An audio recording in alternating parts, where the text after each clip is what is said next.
사도행전 11장 24절에서 26절입니다. 사도행전 11장 24절에서 26절 말씀 봉독해 드립니다. 바나바는 착한 사람이요 성령과 믿음이 충만한 사람이라. 이에 큰 무리가 죽게 더하여지더라. 바나바가 사울을 찾으러 다소에 가서 만남에 안디옥에 데리고 와서 둘이 교회에 1년간 모여 있어 큰 무리를 가르쳤고, 제자들이 안디옥에서 비로소 그리스도인이라 일컬음을 받게 되었더라. 할렐루야. 예배가 성령이 충만하고 은혜가 가득한 시간 되기를 축복합니다. 옆에 있는 분에게 손 들고 이렇게 축복해 주세요. 성령 받기를 축복합니다 해주세요. 할렐루야.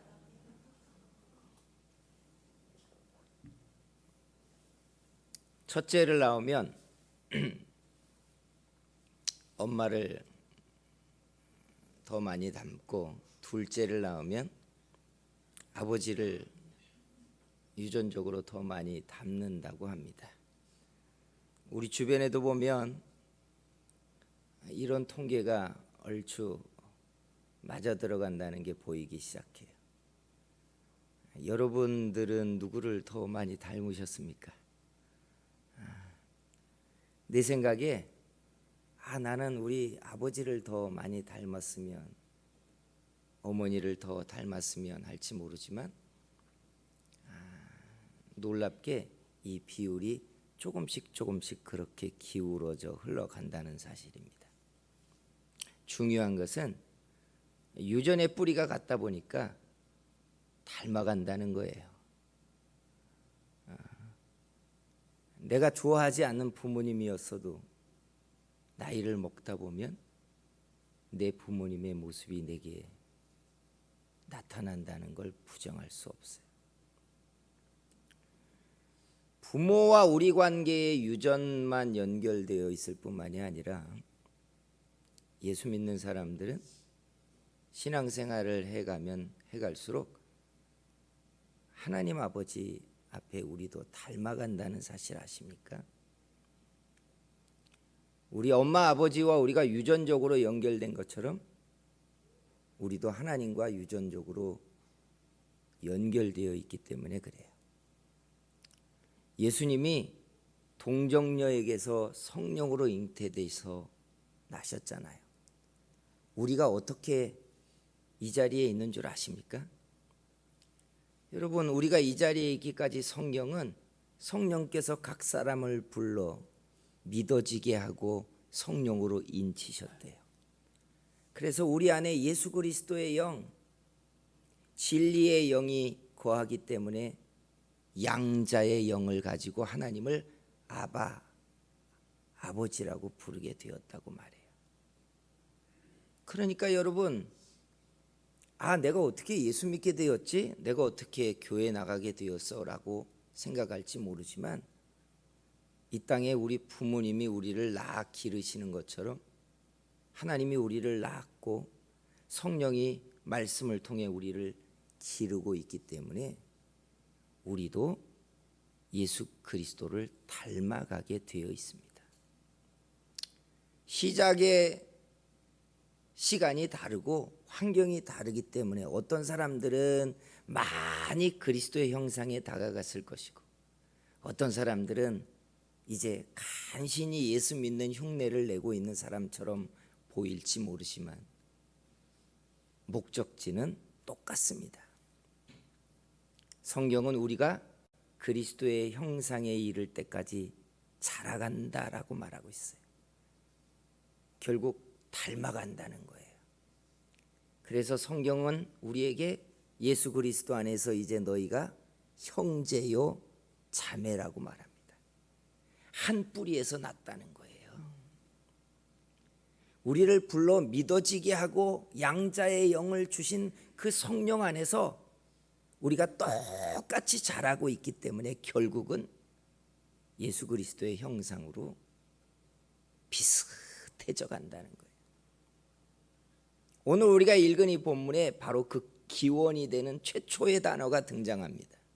지금의 튀르키의 가장 남쪽 시리아하고 접경 근방에 안디옥이라는 도시가 있는데 거기에서 바울과 바나바가 사역을 하면서 1년 동안 교회가 성장을 했는데 사람들이 그 예수 믿는 사람들을 가리켜 최초로 그리스도인이라고 불렀다는 거예요. 복합어거든요. 그리스도와 사람인 자가 합쳐진 복합어예요. 그들이 볼 때 자기들이 말하는 예수를 닮았다는 말이에요. 자기들이 전하고 있는 그리스도와 비슷한 사람들이라는 얘기. 마치 그 자식의 그 애비네, 아니 그 애비네 그 자식이네 하는 것처럼 자기들이 말하는 예수님과 비슷한 사람들. 그래서 그리스도인이라고 불렀다는 거예요. 이게 얼마나 명예롭고 빛나는 말입니까? 어떤 사람들은 기독교인들 말이야 라고 혀를 찰지 모르지만 최초의 시작은 예수님 닮은 사람들이라는 말이에요. 얼마나 빛나는 이야기. 성도 여러분, 얼마나 닮으셨습니까? 여러분 주변에 예수 안 믿는 사람들이 볼 때 여러분 속에 예수 그리스도와 여러분의 삶이 닮아 있어야 되는 겁니다. 그리고 믿음이 크면 클수록 이 닮아감이 더 깊어지고 넓어져야 된다는 뜻이에요. 꼭 자기가 말하는 예수하고 비슷한 사람이네.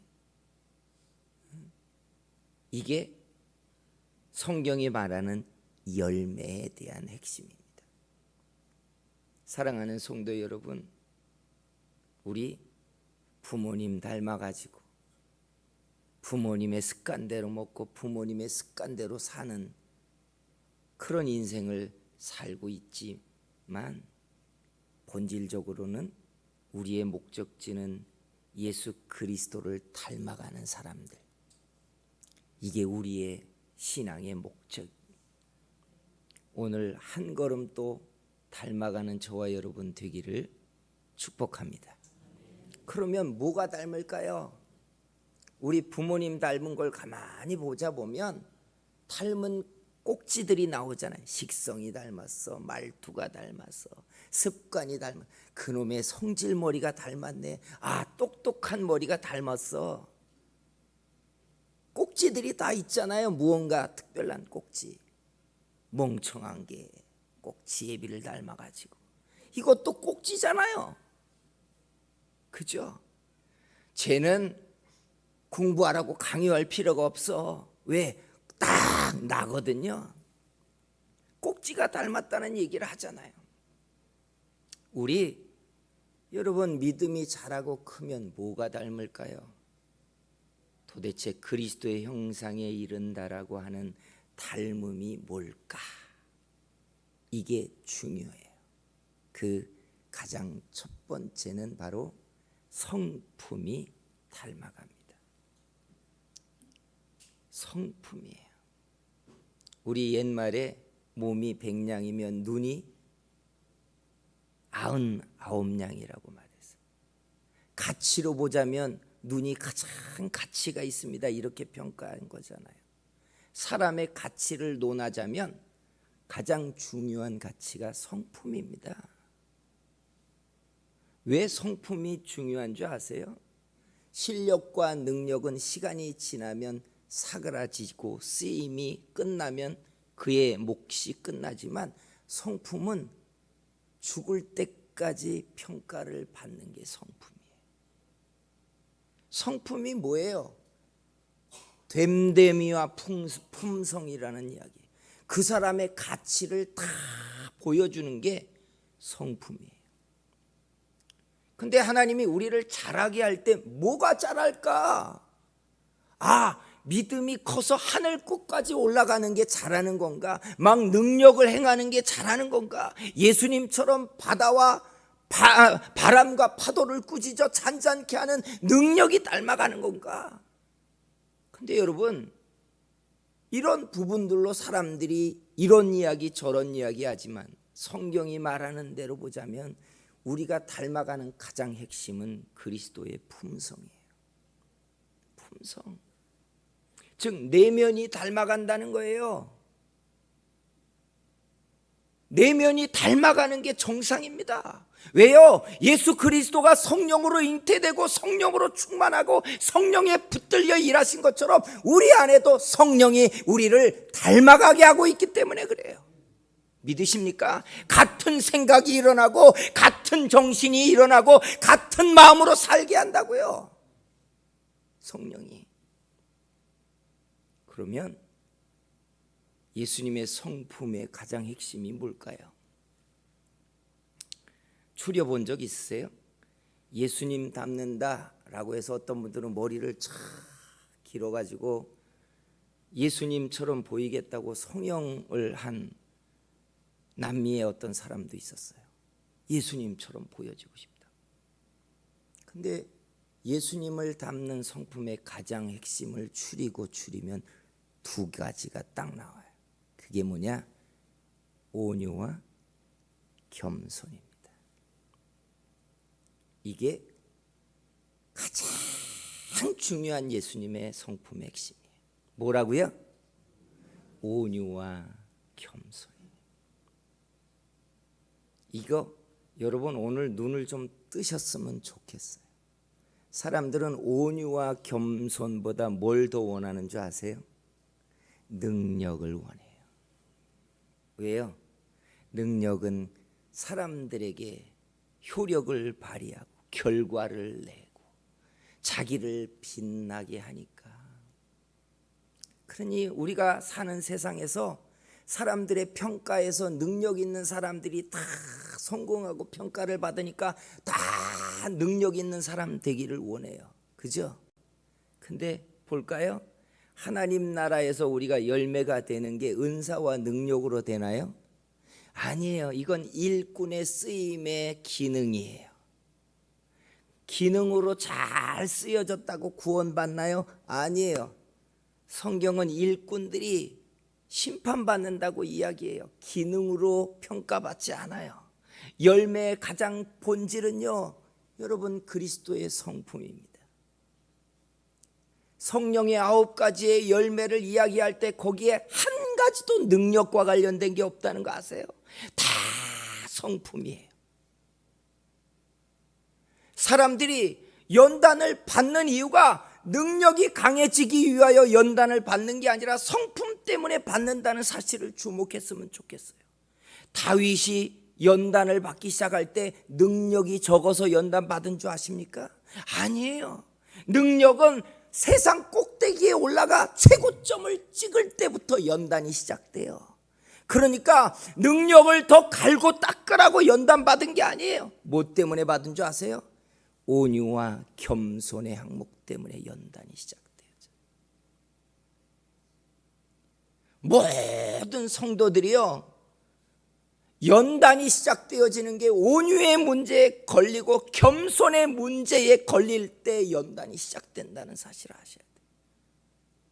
그런데 이 핵심의 부분들을 이해하지 못하고 우리는 능력만 자꾸 갈고 닦으려. 왜요? 효력을 봐야 되니까. 뭔가 성과를 내야 되니까. 그래서 저는 감히 말해요. 저를 비롯한 여기 앉아있는 여러분도요, 지금도 온유와 겸손의 문제 때문에 연단을 당하고 있고, 온유하지 않고 겸손하지 않기 때문에 하나님 앞에 막히고 성령을 근심케 하고 우리의 기도의 응답이 딜레이되고 하나님이 낮추시는 강제적인 과정을 겪고 있다는 사실이에요. 그래서 하나님, 내가 온유와 겸손의 문제와 씨름하게 해 주시옵소서 해야 돼요.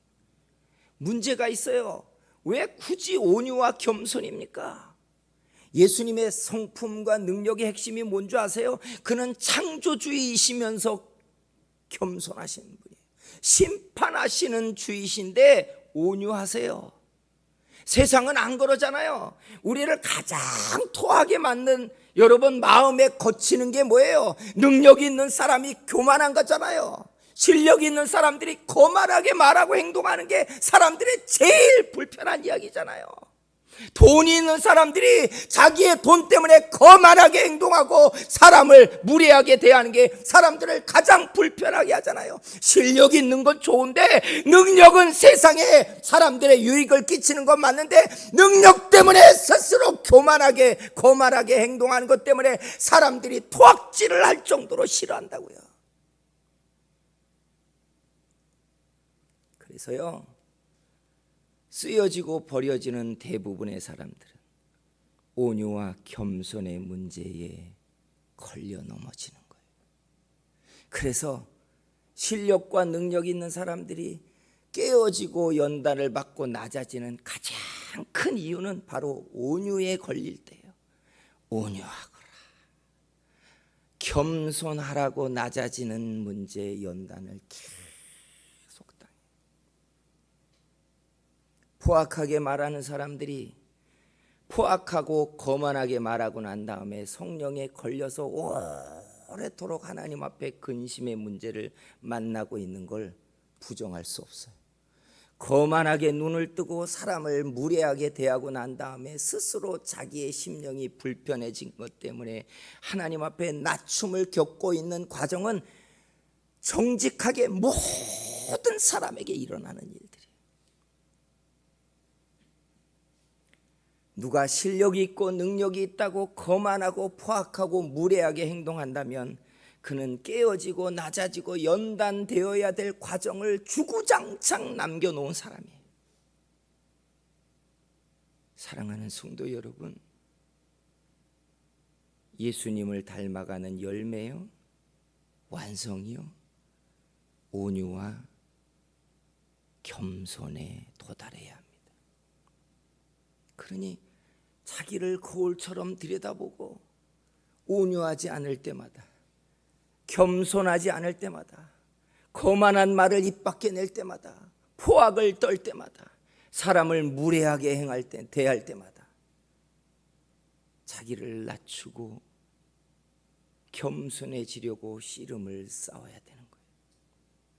사랑하는 성도 여러분, 이게 예수님의 성품이에요. 그는 심판의 자리에 있으면서도 겸손하시고 창조주이면서도 온유하세요.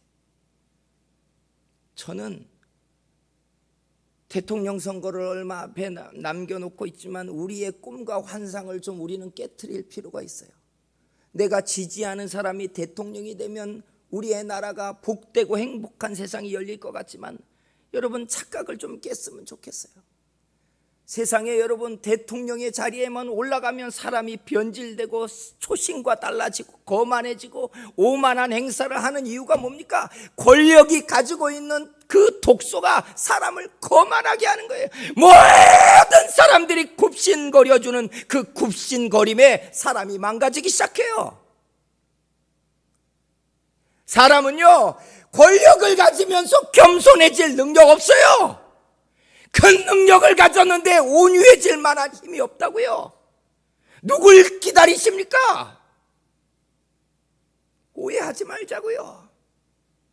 누가 하늘 끝으로 올라간 다음에 최고의 권력을 가진 다음에 무릎을 꿇고 엎드릴 만한 온유하고 겸손한 사람이 있겠냐 말이에요. 조금 실력이 있으면 거만하게 말하고 능력이 있다 싶으면 사람들 꼭대기에 올라앉아서 무례하게 말하고, 이게 모든 사람들에게 있는 약함이에요. 그래서 똑똑해서 실력이 있는가 싶으면 거꾸러지는 이유가 온유와 겸손에 이르지 못하기 때문에 그래요. 그래서 여러분, 지금도 우리에게 계속해서 성령이 일으키는 감동과 권고와 말씀과 우리를 주장하는 것은 온유하라는 거예요. 겸손하라는 거예요. 이게 그리스도의 형상이에요. 예수 닮는 것의 핵심이라고요. 얼굴을 뜯어고쳐 예수님의 모습이 아니라 내 안에서 온유와 겸손이 그리스도의 형상을 드러내는 향기라고요. 사랑하는 성도 여러분, 예수 믿었더니 복을 받고 잘 되고 형통하더라. 이거 보여주기 위하여서 여러분 예수 믿습니까? 아니에요. 가만히 있어도 우리 속에 그리스도의 향기와 그리스도의 온유와 겸손이 드러나기 시작하면 예수 닮은 사람들이 나오기 시작합니다. 오늘 우리 그리스도인 되기를 주의 이름으로 축복합니다. 그리고 두 번째 성품이 있어요. 바로 사랑입니다. 요한일서 4장에 가면 하나님을 한마디로 표현해요. 뭐라고 했는지 기억나십니까? 하나님은 사랑이시래요. 다른 말을 어떻게 할 수가 없어요. 하나님의 정체성을 말하자면 그는 창조주이십니다. 무한한 능력을 가졌습니다. 이런 얘기 성경에 말한 적이 없어요. 하나님은 사랑이시래요. 사랑이시래요. 사랑하셔서 아들을 주셨고, 아들은 사랑하셔서 자기를 죽으심으로 아버지의 사랑을 증명하셨대요. 사랑 때문에 심판을 더디하고 계세요. 우리의 의 때문에 응답하지 않아요. 우리를 불쌍히 여기는 그 사랑 때문에 듣고 계세요. 우리가 무슨 하나님을 영화롭게 하고 하나님을 우리가 무언가 해가지고 받는 가치의 사람들이 아니에요. 그냥 우리를 향한 아버지의 사랑 때문에 날 받고 계신 거예요. 사랑이에요.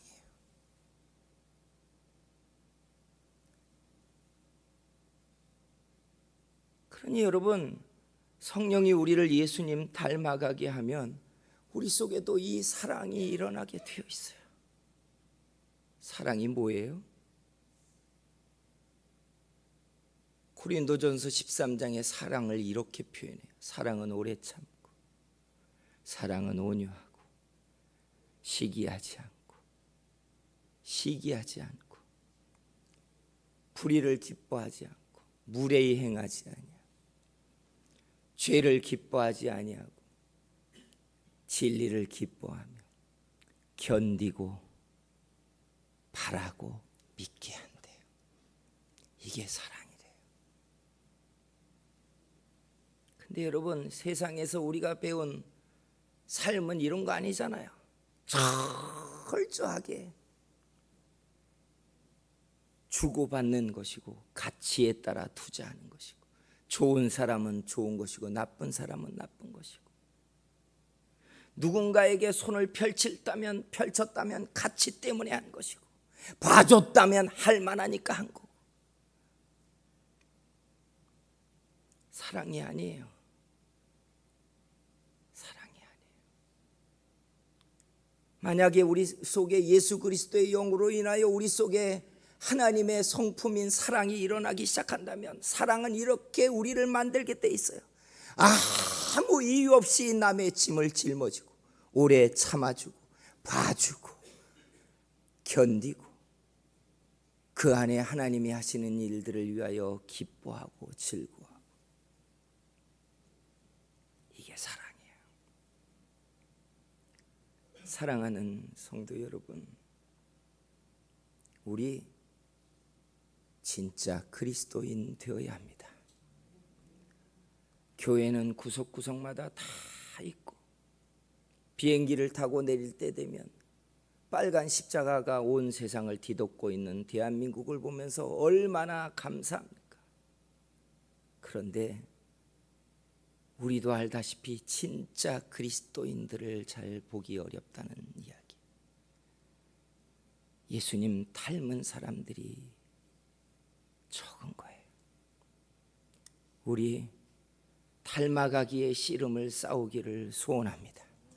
훈장을 늘리듯이 은사를 늘리고, 능력을 늘리고, 하나님이 복을 주셔서 우리의 지경이 넓어져 가는 거에만 관심이 아니라 우리 안에 예수 그리스도의 성품이 깊이 들어와 주님의 형상이 우리 속에 만들어져 가는 것 때문에 사활을 거는 사람들. 세상은 그리스도인이 있어야 합니다. 왜냐하면 예수 닮은 사람들이 세상에 비치고, 어둠의 세상을 밝히는 하나님의 진리의 등불이기 때문에 그렇습니다. 우리 안에 그리스도의 형상이 일어나기 시작한다면 주님은 우리를 들어서 어둠을 밝히는 빛을 만드실 것이고 예수 그리스도께 나아가는 길로 우리를 만들어 주실 것입니다. 예수님 닮는 우리가 그리스도인인 줄 믿으시기를 주의 이름으로 축복합니다. 기도하겠습니다.